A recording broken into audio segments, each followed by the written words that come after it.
Sure. Okay. We know the facts, we just went through those. So how will you and your party attract more healthcare workers to the Preston area and provide the necessary funding to ensure equality of access and non-discriminatory, non-racist care for Preston Township? So, a lot of things like Twila just said, all the parties are campaigning on how they're going to fix the healthcare system. I can agree to that. And it's an issue that didn't start overnight. And it's not an issue that will be fixed overnight. Speaking right into the mic's not working. The mic is not working.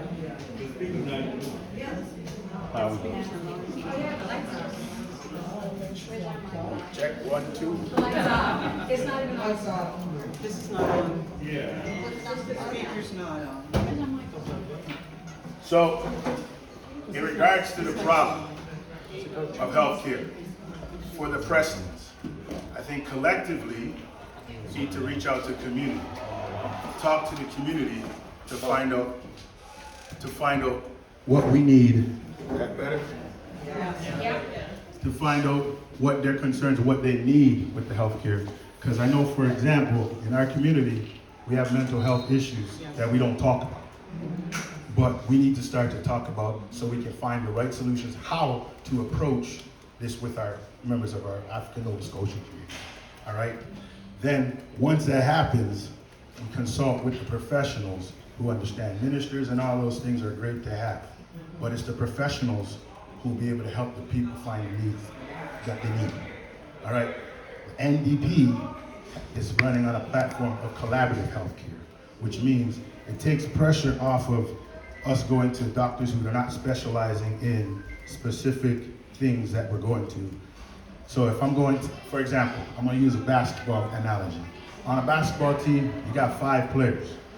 You have a point guard, you have shooting guards, you have a small forward, you have a power forward, and you have a center. All right? I can't have the center doing all of the work for the point guard. So basically what I'm saying is collaborative healthcare is where you put people in place with the specialties to help the people. And then as far as recruitment, it's creating programs that are sustainable, that are not going to be overnight things. That when you put it in place, it's a long-term process, it's a long-term thinking. Too many times in this community, things have been put there to shut us up. All right? Politician after politician, just to shut us up for the time being so they can get reelected. All right? I don't have all the answers. I can't come to you with numbers that we've done because we're not the party in power right now. But what I can tell you is that I will coordinate with community to get the answers and the questions that we need to approach our government to get what this community and this riding needs. So I can go through and say, this number was that number and that number was this number, but that doesn't matter because it hasn't been where our voice has been at the table.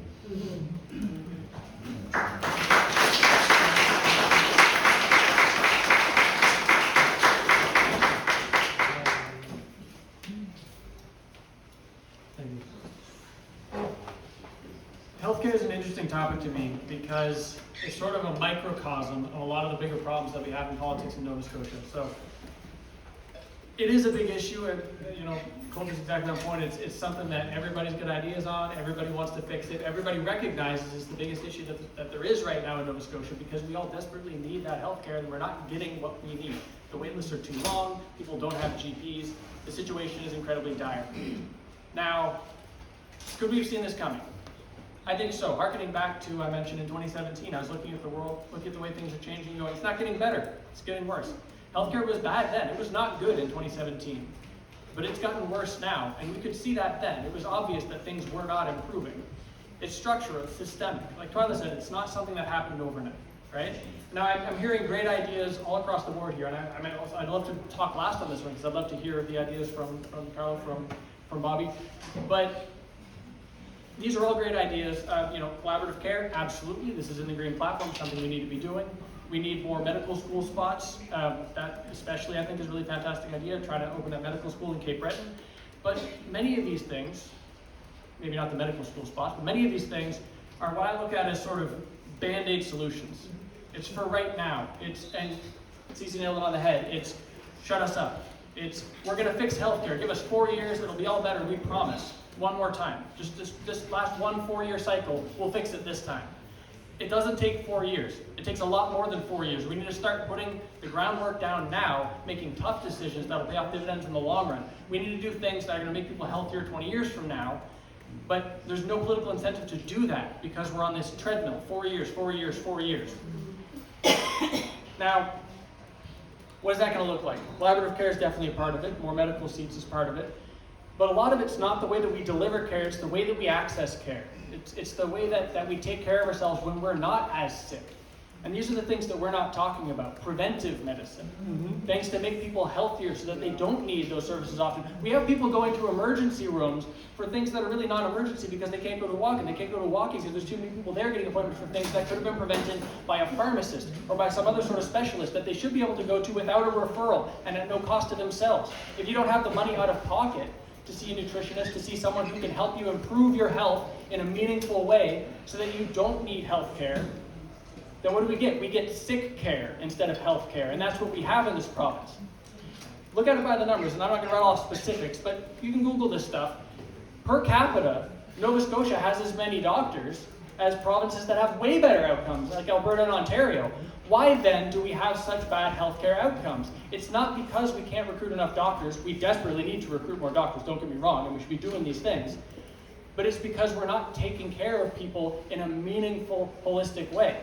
And that's what we need to be doing. We need to be doing more of these things. Now, I'm not going to start rattling off lists of specifics. All the Green Party talking points are out there. You can Google them. The point is, we're not looking at it from a long-term perspective. And that's, again, it's because we're caught on this treadmill of a 4-year timeline. That if something takes more than 4 years to do, the big parties aren't going to talk about it. Because that's not the mentality that they're in. That's a problem for the next government, and they're just not going to talk about it. Thank you.